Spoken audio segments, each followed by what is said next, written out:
à tous et bienvenue dans ce JT du jeudi 28 janvier. Il est 13 h, nous sommes en direct. Tout de suite, les titres de l'actualité avec Azaria Anglionin. Bonjour Azaria. Bonjour Marie. Dans les titres de l'actualité, 80 000 demandeurs d'asile risquent l'expulsion en Suède.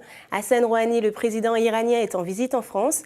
Et la France, victime du mal logement. Mais tout de suite, revenons sur le procès de Laurent Gbagbo qui a lieu aujourd'hui.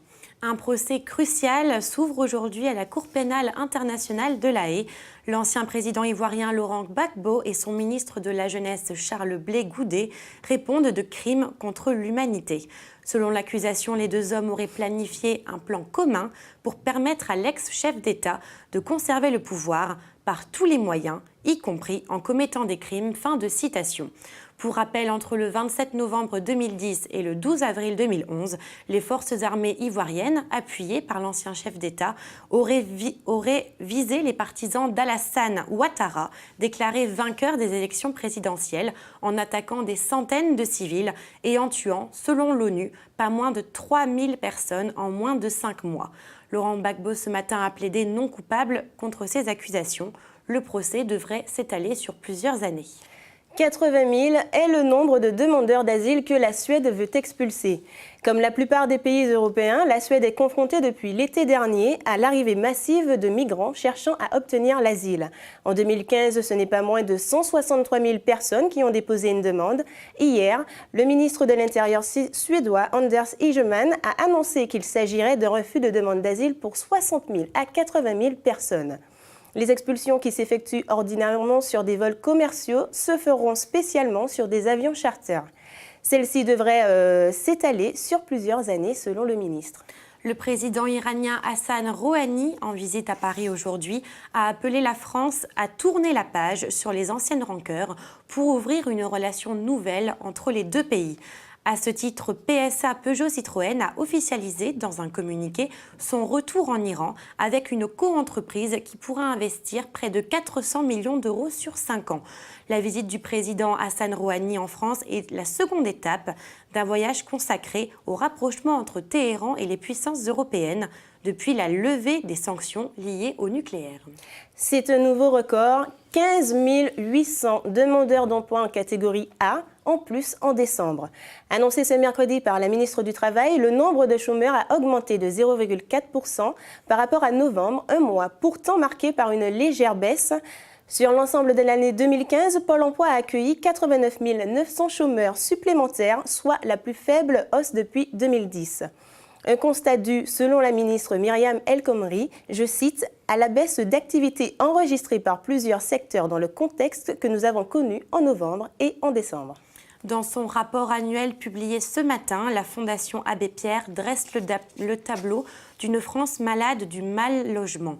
Entre la hausse du nombre de personnes sans domicile, celles vivant sans chauffage ou vivant chez un tiers, près de 15 millions de personnes sont concernées. Christophe Robert, délégué général de la Fondation, précise que 3,8 millions de personnes sont mal logées, tandis que 12,1 millions sont considérées comme étant fragilisées. Le nombre de personnes sans domicile a bondi de 50% entre 2001 et 2012. Aujourd'hui, 141 500 personnes vivent dans la rue. Des chiffres qui devraient appeler le gouvernement à réagir. De nouvelles menaces d'attentats contre 5 lycées à Paris. Ce matin, 5 lycées parisiens ont encore été visés par des appels anonymes menaçants.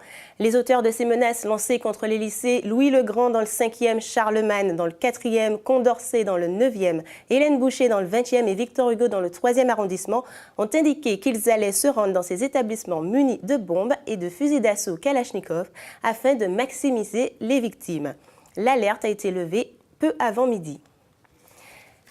L'OMS s'inquiète de la diffusion ultra rapide du virus Zika qui sévit massivement aux Antilles françaises, en Afrique et dans l'Amérique latine.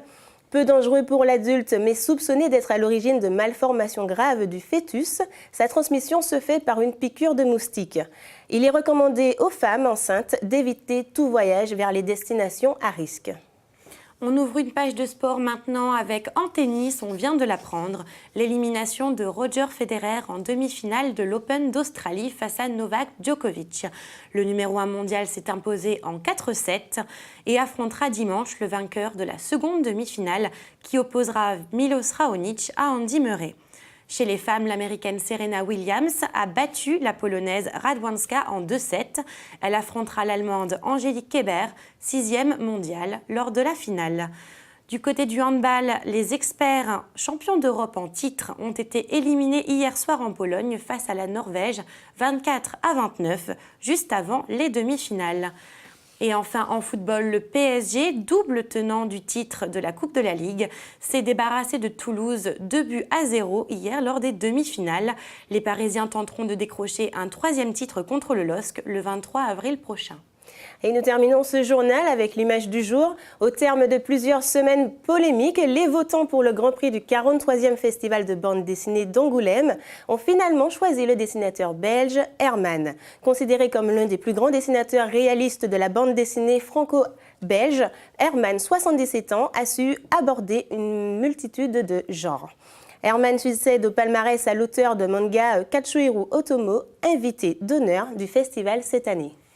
C'est la fin de ce JT. On se retrouve lundi pour de nouvelles informations. En attendant, vous pouvez nous suivre sur la page Facebook du Media Lab ou sur le site internet de la FLSH. Bonne journée à tous.